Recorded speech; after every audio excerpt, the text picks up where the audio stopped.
Hola, muy bienvenidos a Masterclass de Wine Explorers. Hoy vamos a tratar un tema fascinante como es el whisky. Yo voy a empezar contándoles sobre whiskies del mundo y después Lucas Di Pasquale, sommelier, profesor de la Escuela Argentina de Sommeliers, va a hablar de ese whisky maravilloso que elaboran en Escocia, el Scotch Whisky.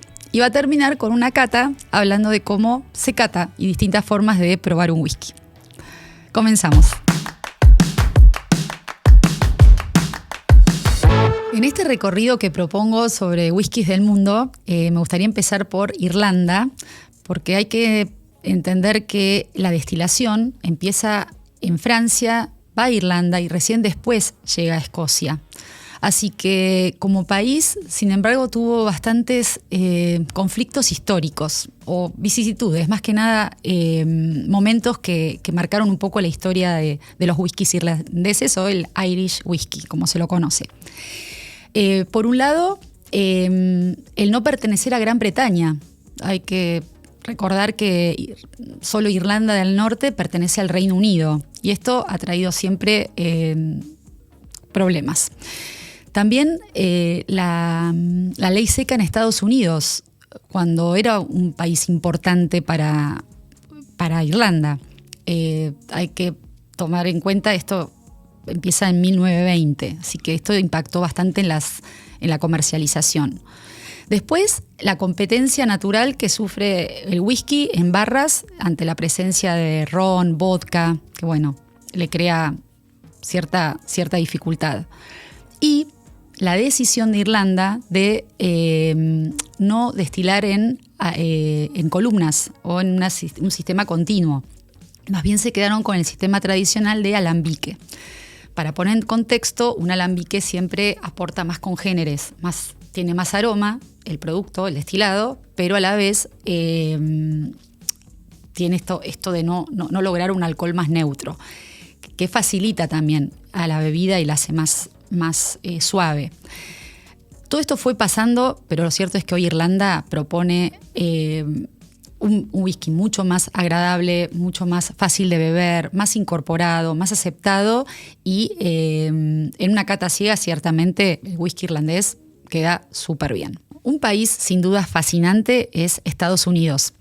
Las corrientes migratorias irlandesas, escocesas, hicieron al país un productor de whisky, claro, porque los inmigrantes querían beber whisky. Y además tiene la ventaja de ser un país cerealero. Así que los estados empiezan a cultivar los cereales que después dieron como origen el whisky. Uno de ellos es Kentucky, que como estado está Bourbon, se funda a finales de 1700, concretamente en 1784. Y curiosamente el condado de Bourbon o Bourbon County se lo dedican a los Borbones, familia real francesa que ayuda a Estados Unidos entre la guerra de independencia a Inglaterra. El conflicto Francia-Inglaterra es demasiado importante siempre. Entonces se desarrolla y se empieza a crear este Bourbon que tiene como ingrediente principal el maíz en un 51%, y esto es lo que está permitido en la ley, y después el resto sí se admiten otros cereales. Las maderas como contenedoras de productos destilados resulta fundamental. Y acá aparece un pastor llamado Elias Craig, que es de origen irlandés, y él incorpora un poco sin querer la idea de carbonizar las maderas. Esto fue porque se eligió un barril que tenía pescado, que había trasladado pescado, y para quitarle el olor decidieron como quemarlo para, de alguna manera limpiarlo. A partir de ahí nace la idea de tostar muchísimo las maderas, que es una característica propia de los Bourbon. A veces uno le reconoce ese lado más caramelo, más como dulzón, y tiene que ver un poco con esto. Algo importante es entender que Bourbon, si bien es una ciudad, no termina siendo una denominación de origen, sino un estilo. Y Bourbon se puede producir en cualquier lado de Estados Unidos. De hecho, hay una categoría que sería como el American Whiskey, que los englobaría a todos. Pero podría ser que Bourbon se produzca en otro lugar. Otro estado muy importante es Tennessee. La diferencia principal es que sí pueden elaborar, además de maíz, como es un Bourbon, pueden y admite un 51% de centeno, que es otro cereal muy encontrado y muy, muy apreciado en Estados Unidos. Así que un Tennessee Whiskey puede tener de base un 51% de centeno, más cebada siempre, ¿no? Sí es cierto que siempre, en cualquier caso, y en general los productos destilados tienen un porcentaje importante de agua y se llega a un alcohol de 40%, más allá de las destilaciones que puedan tener. La característica así de Tennessee es que el filtrado es con carbón vegetal. Esto le da tal vez la característica más importante. Como categoría American Whiskey, entonces, tenemos mucha diversidad y sí se puede y admite otros cereales en otros estados, y esto hace que sea hoy una industria bastante pujante y que ofrece mucha diversidad. Así que en Estados Unidos no todo es Bourbon o Tennessee, sino que podemos encontrar otro tipo de whiskies. Un país del que mucho se habló fue de Japón.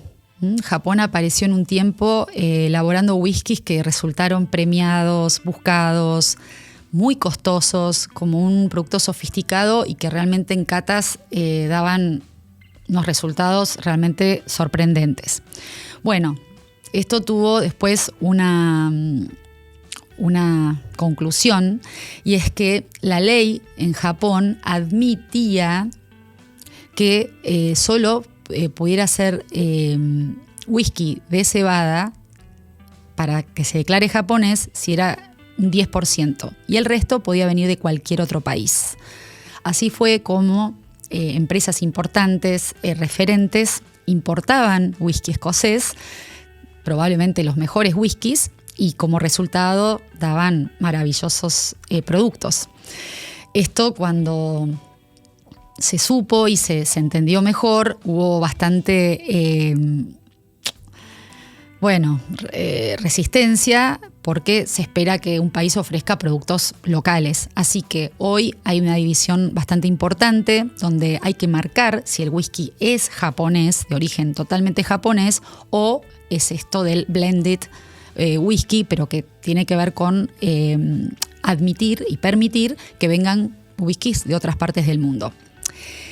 Esto es importante porque como país productor, país tal vez de mayor producción en el mundo, contra todos los pronósticos, es India.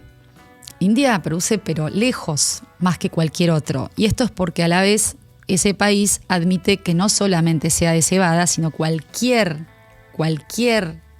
producto, cualquier base va a estar bien para llamarlo whisky. Entonces, si hay caña, por ejemplo, caña de azúcar, le puede llamar whisky. Y si hay otra cosa, también. Con lo cual, si esto funciona así, un país como Japón trae productos de India y ahí, termina siendo una gran confusión. Por eso es muy importante especificar las materias primas, los países de origen y, de alguna manera el consumidor lo ordena. Y uno sabe qué está bebiendo, ¿no? Así que, la historia de Japón es súper interesante y, como todo, ¿no? El poder sofisticarse y el aprender y hacer camino es lo que también nos va a regalar siempre mejores productos. Bueno, y para cerrar este gran recorrido, Francia. Para sorpresa de muchos, Francia es productor de whiskies. No con tanta historia, pero sí la historia la tienen saber destilar. Lo han hecho toda la vida y muy bien, y demostraron con el destilado de vino más importante del mundo, que es el cognac, ser grandes destiladores. Así que, ¿tienen materia prima? Absolutamente. ¿Tienen cereal? ¿Saben destilar? Sí. Y lo otro que tienen es un gran manejo de la barrica, las crianzas, que es fundamental una buena crianza para un producto como el whisky, casi me sale cognac. Así que Francia elabora, tiene 2 denominaciones de origen, en Alsacia y en Bretaña. Así que, y antes de cerrar este recorrido, por supuesto Argentina también ha sido un productor de whiskies. Hay marcas muy reconocidas, tradicionales, de muchísimos años. Ciertamente la ley argentina admite importar maltas escocesas otro país, y así se ha hecho hasta ahora.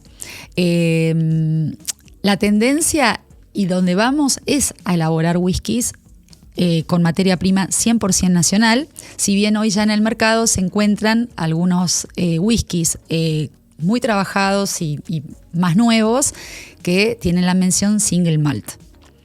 Es decir, pareciera que el mundo va hacia siempre ofrecer mejores productos, a ordenar, a proteger y a buscar diferenciarse. Así que, bueno, un placer haber presentado las distintas opciones y, claro, siempre entrar en lo que es el Scotch whisky, que, bueno, resulta maravilloso.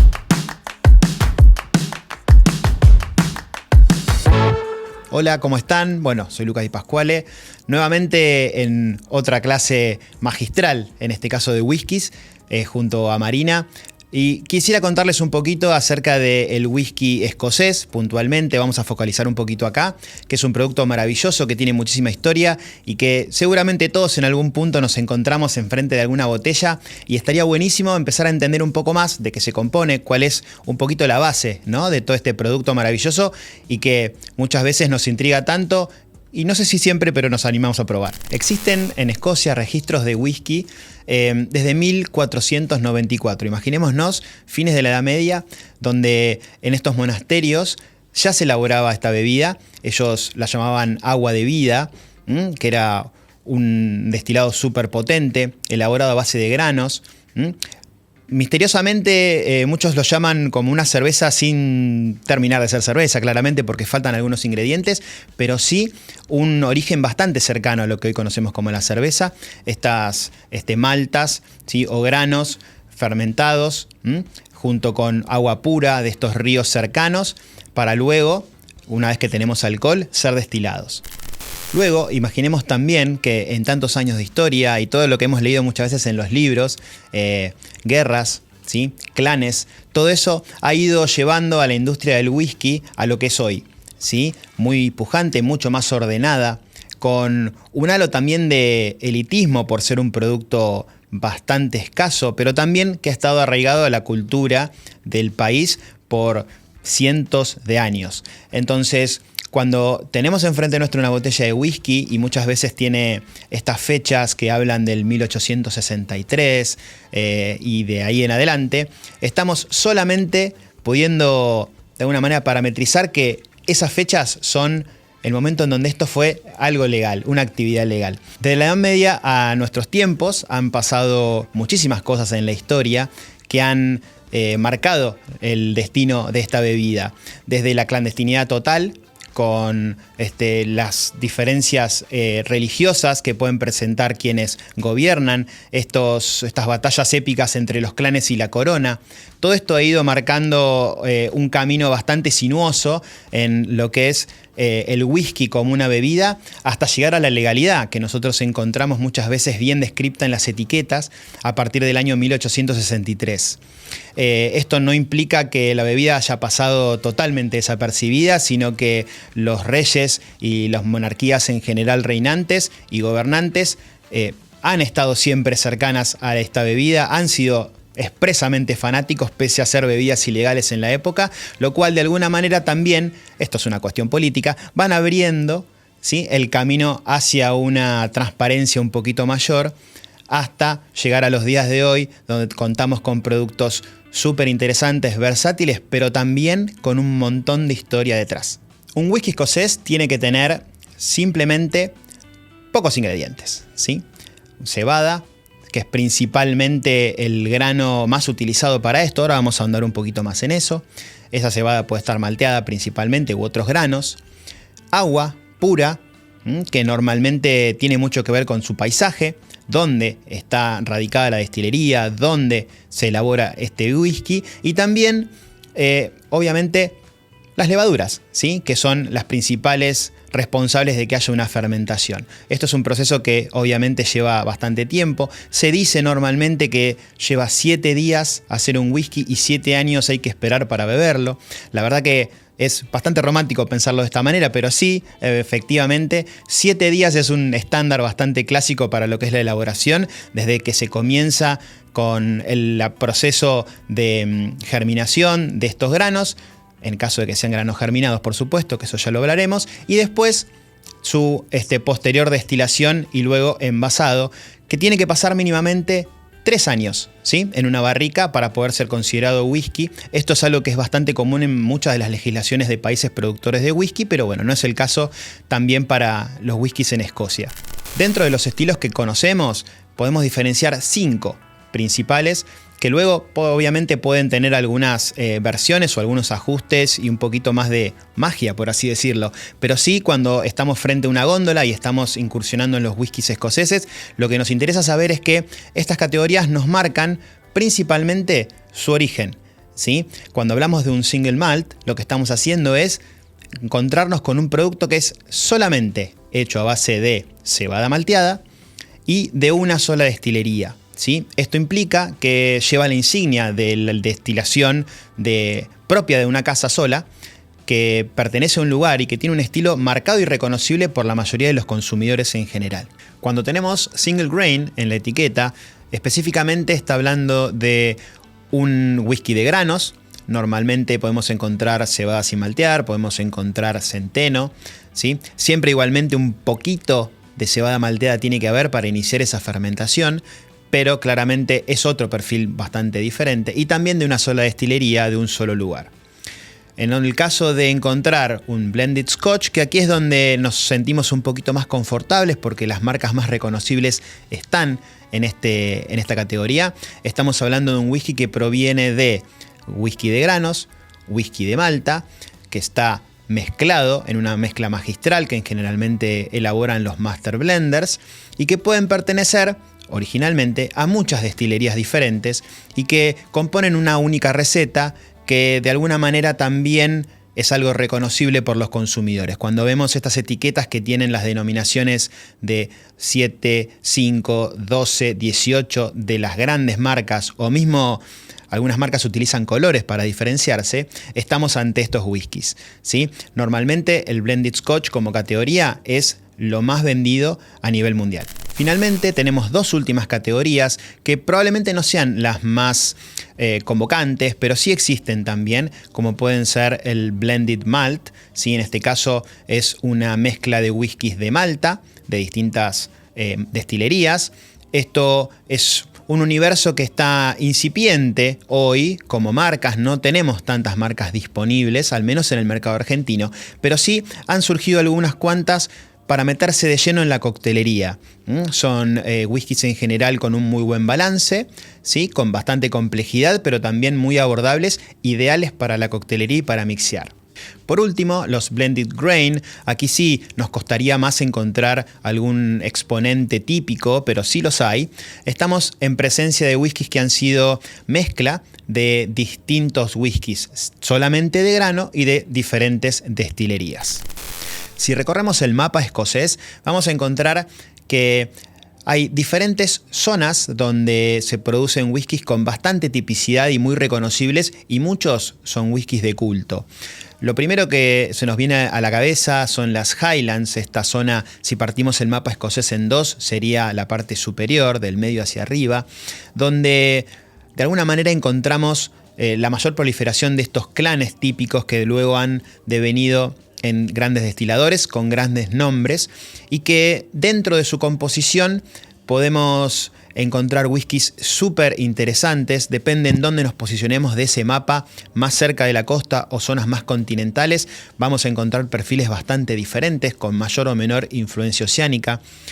No tanta presencia de turba para los más continentales, perfiles un poquito más frutales, algo ligeros, y sí bastante más intensos, con muchísimo más yodo y perfil salino cuando nos acercamos a la parte norte y al extremo más norte de ese mapa. Dentro de las Highlands encontramos Speyside. Speyside es para muchos la zona de los Grand Cru de los whiskies escoceses. Lo que lo diferencia es la cercanía con el río Spey, que es el más correntoso de Escocia, una fuente de agua natural espectacular y que también define bastante el camino de este perfil de whiskies. Vamos a encontrar maltas súper armoniosas, con mucha presencia de fruta.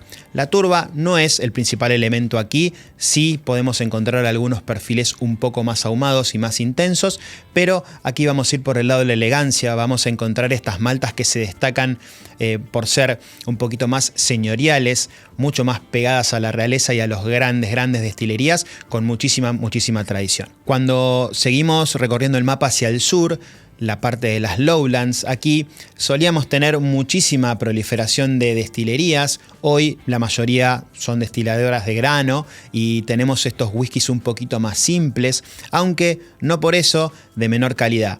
Sí, nutren muchísimo a lo que es la industria del blend, generan muchísimos whiskies, muchísimos destilados muy interesantes para estas mezclas que luego encontramos dentro de las grandes marcas que tanto nos gustan.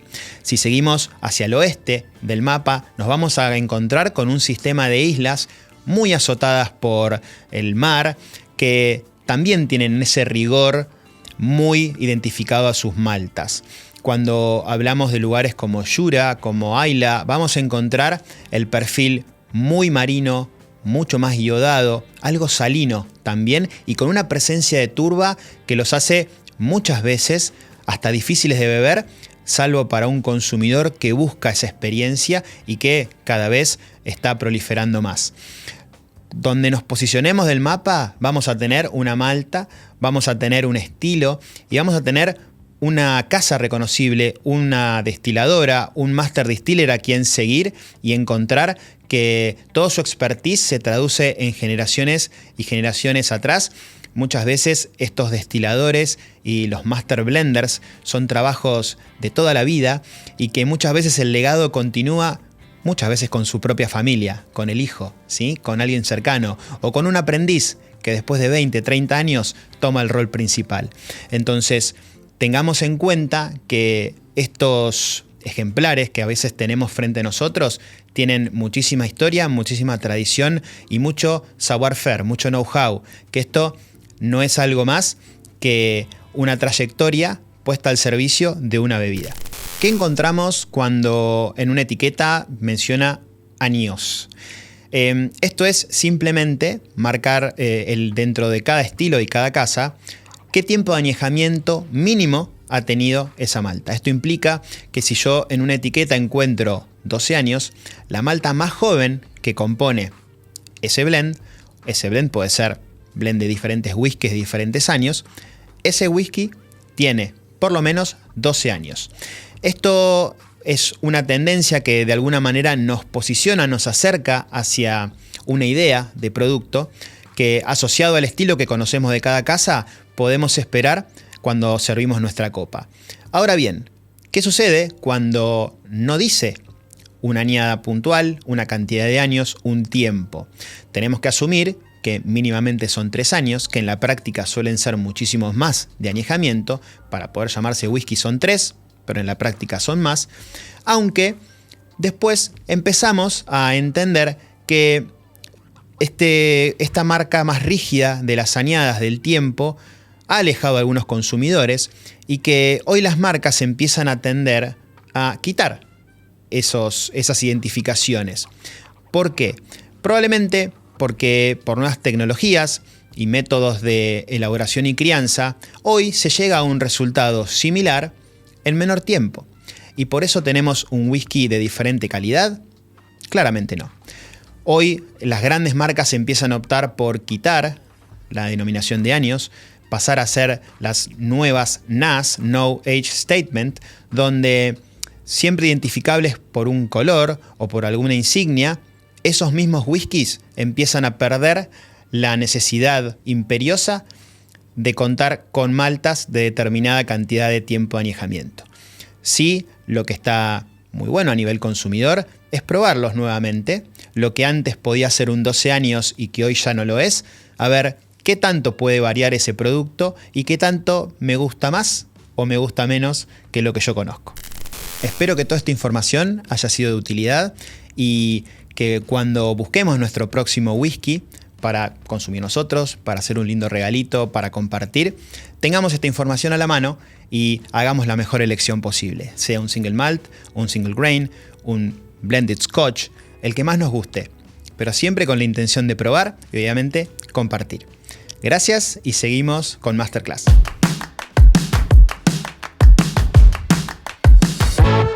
Qué historia maravillosa tiene el whisky, cuánta diversidad. Pero bueno, ahora vamos a ver cómo se cata un whisky.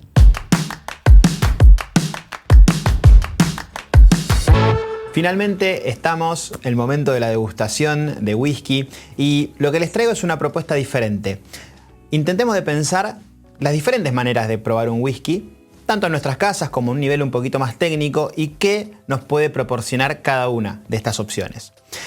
Conmigo tengo diferentes vasos, diferentes contenedores, agua, por supuesto, que siempre es muy interesante mantenerse hidratado, aparte de que nos sirve para el ejercicio de la degustación, así también como hielo.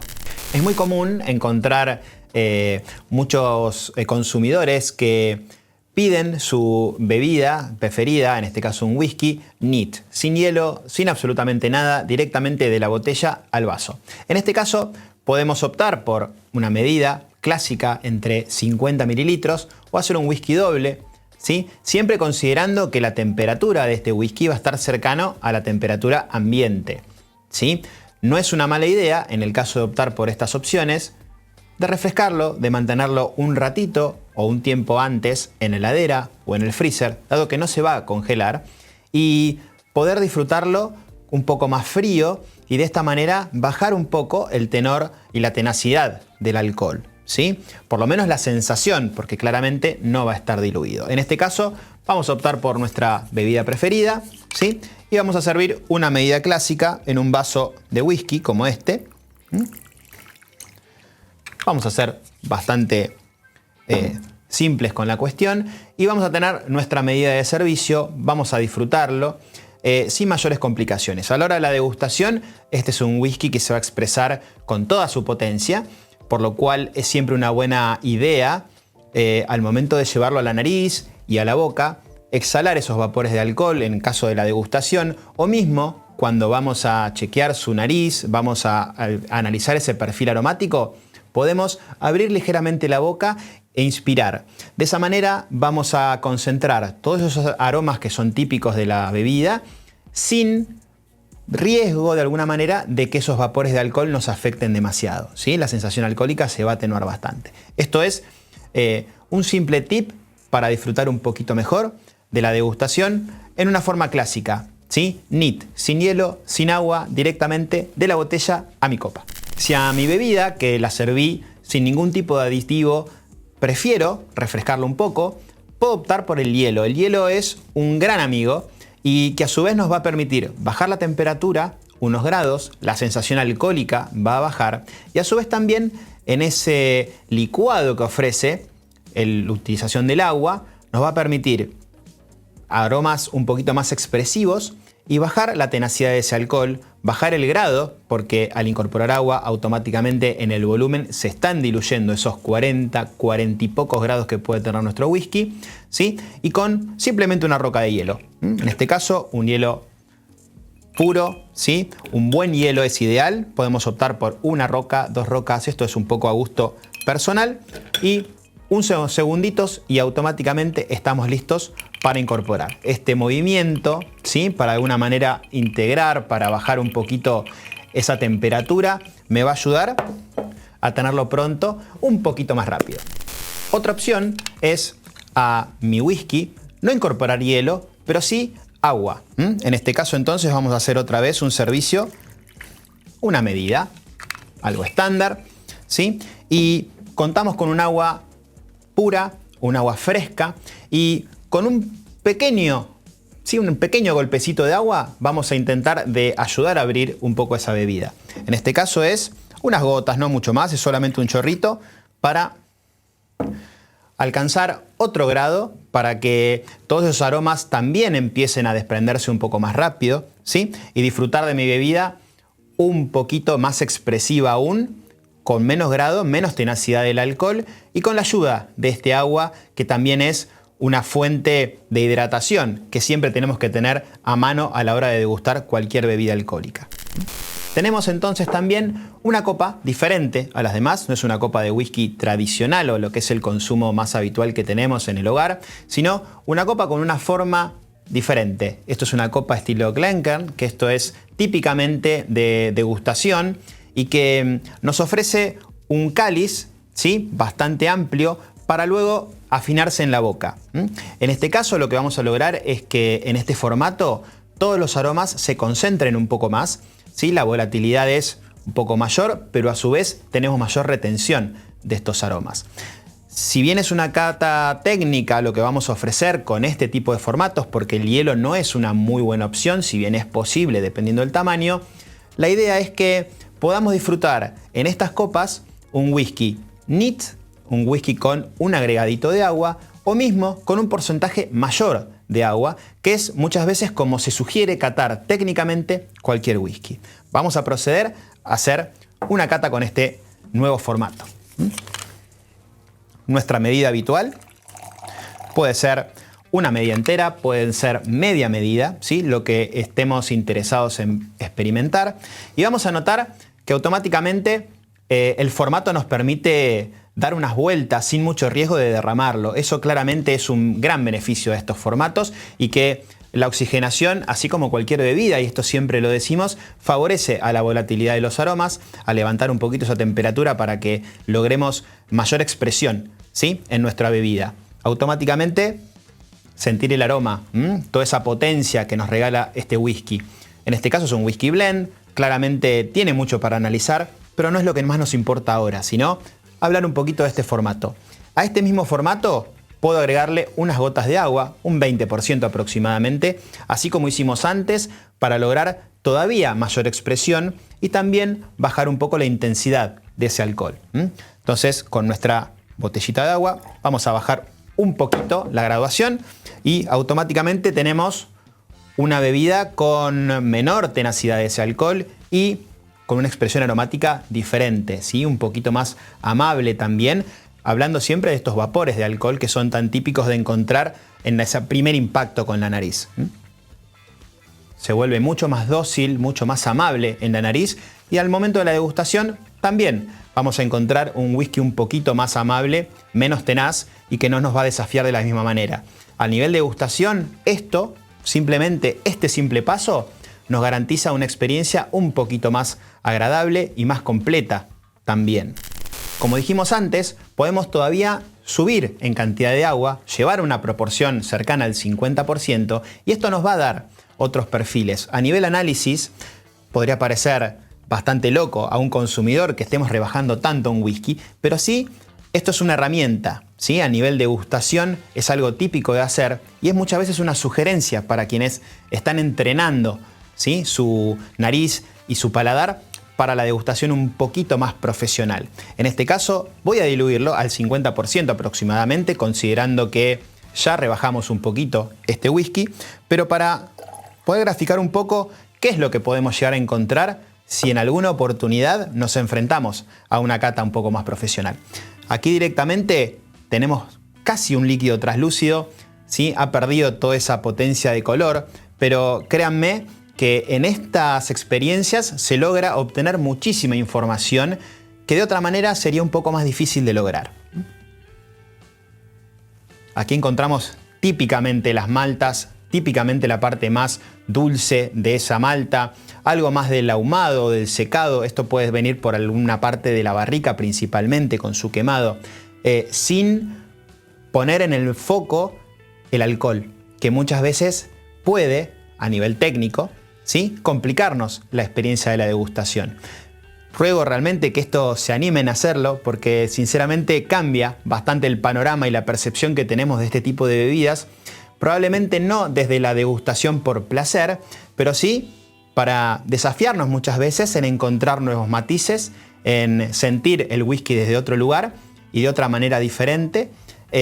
Y por qué no, compartir una serie de whiskies seleccionados por nosotros o por nuestros amigos o quien nosotros querramos para descubrir estas sutilezas que muchas veces de otra manera no podríamos descubrir. Espero que toda esta información haya sido de mucha utilidad. Me voy a quedar disfrutando un poquito estos whiskies en diferentes servicios y diferentes estilos. Ojalá lo puedan hacer en sus casas y luego, bueno, nos comenten qué tal nos fue con toda esta experiencia. Seguimos con Masterclass. Bueno, en la Masterclass de hoy hicimos un poco de historia, geografía, terminología, clasificaciones. Bueno, creo que fue una clase súper completa. Y también la cata. Y esto es un poco la invitación que queremos siempre hacer de incorporar bebidas como hoy el whisky a un menú, a la mesa, para que lo disfruten. Así que bueno, espero que hayan pasado un buen rato. Gracias por sumarse y hasta la próxima Masterclass.